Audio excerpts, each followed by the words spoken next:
அந்த எண்ணத்துக்கு நான் ஒரு பதில் சொல்றேன். நேற்று கோவை மாவட்டத்தில் நம்மளோட சகோதரி மிகப்பெரிய பாலியல் பலாத்காரத்துக்கு உட்படும் பொழுது தவறு நடந்துச்சுன்னு எல்லாம் போராட்டம் பண்றாங்க. கோயம்புத்தூர்ல போராட்டம் பண்றாங்க. அதுக்கு உடனே திமுக ஆதரவாளர்கள் அந்த பொண்ணு ஏன் 11 மணிக்கு அங்க போச்சு? அறிவு இல்லையாடா திமுக காரங்களுக்குலாம்? அறிவு இல்லை? நீங்க எல்லாம் பெண் குழந்தைங்க பெற்றிருக்கீங்களா இல்லையா? உங்களுக்கு அறிவு இருக்கா இல்லையா? பெண்ணும் ஆணும் எங்க வேணாலும் போகணுங்கிற சுதந்திரம் இருக்கக்கூடிய தமிழ்நாடு தலைவர் வந்த பிறகு மாத்து வர்றா. அந்த மாதிரி தான் திமுக வாடகை வாய்கள் நமக்கு வந்து அட்வைஸ் பண்றாங்க. ஏன் கரூர் போனாங்க? திருட்டு பசங்களை பத்தி பேசாம நம்ம அட்வைஸ் பண்ணிட்டு இருக்காங்க. என்ன அரசியல் இது?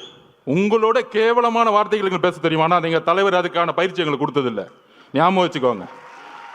புது அரசியலை உருவாக்க வந்திருக்கும்.